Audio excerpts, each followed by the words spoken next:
पत्नियां थी, कौशल्या, सुमित्रा और कैकेयी। लेकिन एक भी रानी के गर्भ से एक भी पुत्र ने जन्म नहीं लिया, कोई संतान नहीं हुई। और जब कोई संतान नहीं हुई, धीरे धीरे समय गुजरता चला गया। तो एक दिन की बात है, महाराज दशरथ को चिंता हुई, चिंता। और महाराज दशरथ को क्यों चिंता भाई, किस बात पर चिंता भाई, और वो चिंता एक ही बार क्यों भाई, बार बार क्यों नहीं भाई? क्योंकि भैया संतान नहीं थी तो रोज चिंता होनी चाहिए थी कि संतान नहीं है, तो चिंता एक ही बार क्यों भाई? और चिंता क्या हुई, महाराज दशरथ को चिंता हुई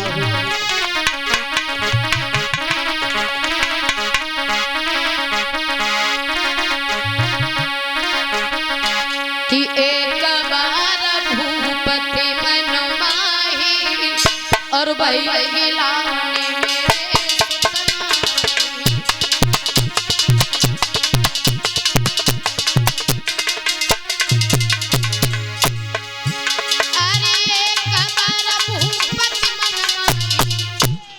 मामा और भाई गिलाने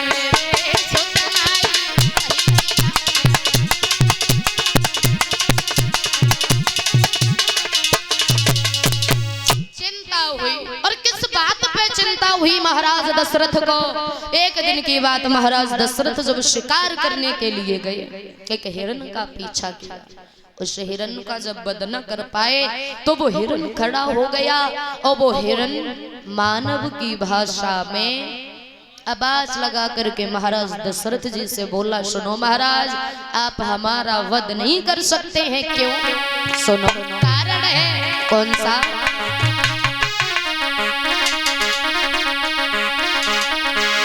अर्जुन राजा के सुत न होई और तिन से मेरो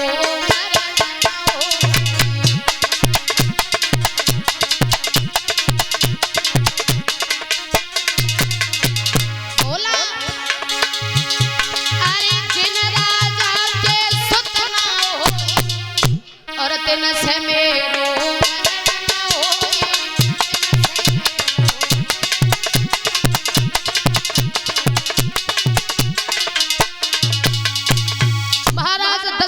उसी दिन चिंता भई कि भैया गिलाने मेरे सुतनाई।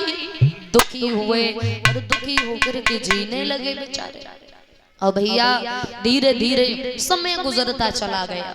एक दिन की बात है, अयोध्या नगरी में एक संत जी आए और वो संत जी अयोध्या नगरी की गलियों में आवाज लगा रहे थे और कह रहे थे,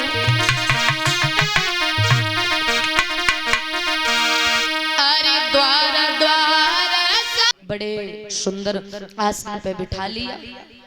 और जब आसन पे बिठा लिया, तीनों रानियों से कहा, जाओ जल्दी और महात्मा जी के लिए सुंदर सुंदर भोजन बना के लाओ।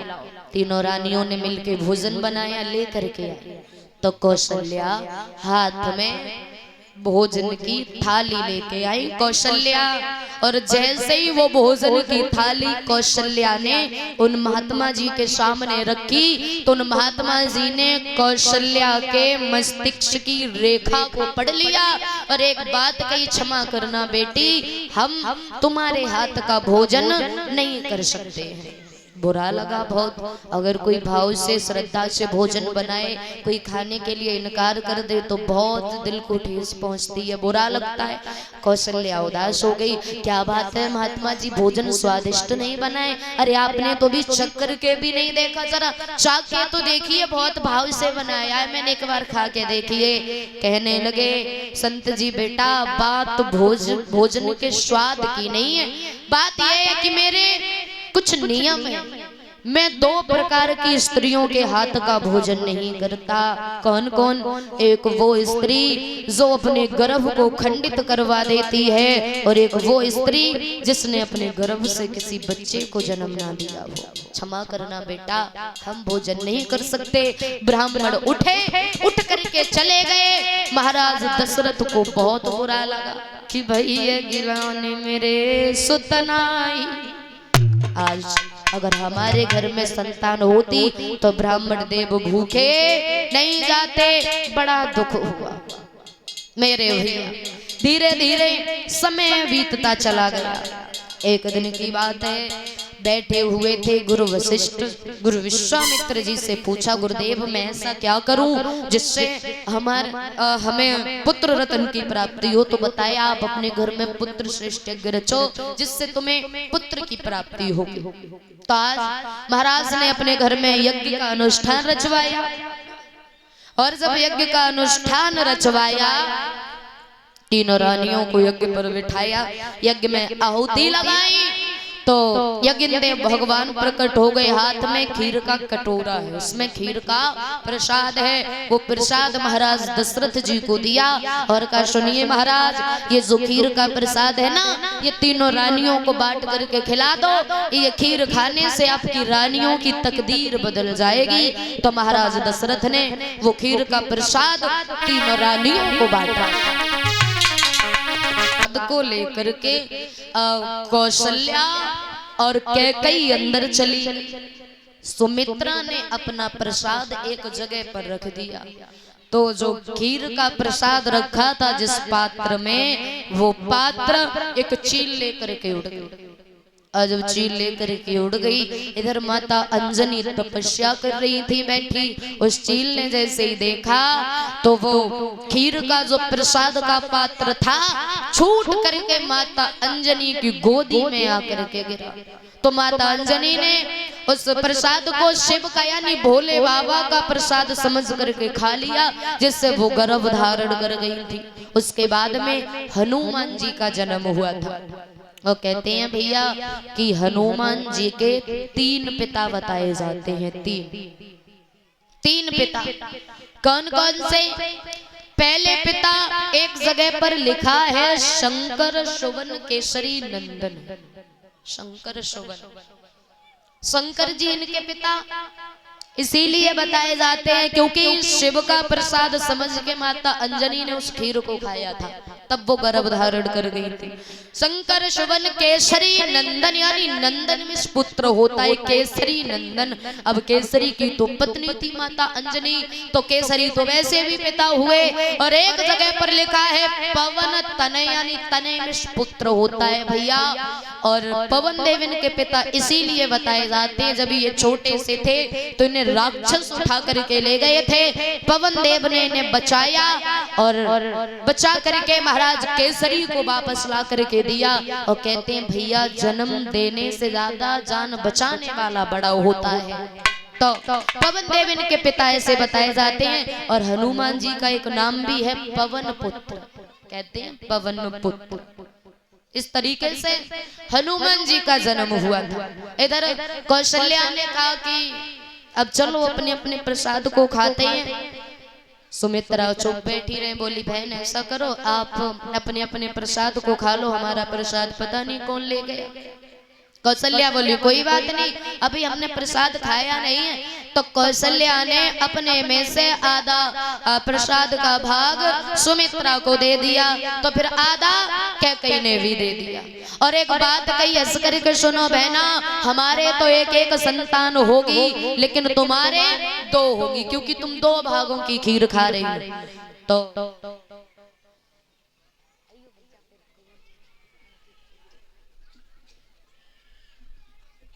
ठीक भैया, जरूर, बिल्कुल बिल्कुल, ओके।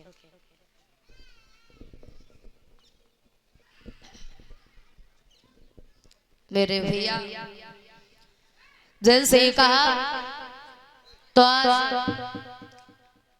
सुमित्रा ने भी बड़ी प्यारी सी बात कह दी कि सुनो बहना, तुम कह रही हो कि मेरे 2 पुत्र होंगे। अगर मेरे 2 पुत्र हुए ना, 2 पुत्र, तो एक पुत्र मैं तुम्हारे पुत्र की सेवा में लगा दूंगी और एक पुत्र तुम्हारे पुत्र की सेवा में लगा दूंगी। जो सुमित्रा ने कहा वो करके भी दिखा दिया।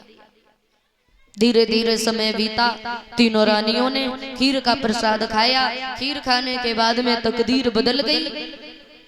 और कहते हैं 9 महीने गुजर जाने के बाद में सबसे पहले प्रभु श्री राम का अवतार हुआ था 9वीं के दिन। नवमी के दिन प्रभु श्री राम का अवतार हुआ था। मैया कौशल्या अपने कक्ष में लेटी हुई थी, मैया के नेत्र बंद हो गए, भगवान प्रकट हो गए उस कक्ष में। ऐसा लगा मानो चंद्रमा उतर आया हो धरती पर। आज प्रभु ने छोटा सा रूप लिया और मैया के पास में लेट गए, रोने लगे। सखी दौड़ करके आई, अरे भैया देखो चल के लाला हुआ है, लाली हुई है। दौड़ करके आई, देखा तो गोदी में उठा लिया और महाराज दशरथ के पास दौड़ के सखी गई। महाराज दशरथ ने जब पुत्र का चेहरा देखा तो इतने खुश, खुशी की वजह से आंखों से आंसू बहने लगे, क्योंकि भैया 60,000 वर्ष बाद संतान का चेहरा देखा। एक साल में 365 दिन होते हैं, कितने हो गए? 60,000 बरस। रोने लगे महाराज, खुशी के आंसू निकले वो महाराज की आंखों से। पुत्र को गोदी में लिया। तब क्या हुआ? दूसरी रानी, फिर तीसरी आ गई, तीसरे पुत्र को लेके। तब तक चौथी भी आ गई, चौथे पुत्र को लेकर के। तो एक नहीं दो नहीं, महाराज के घर में 4 पुत्र हैं।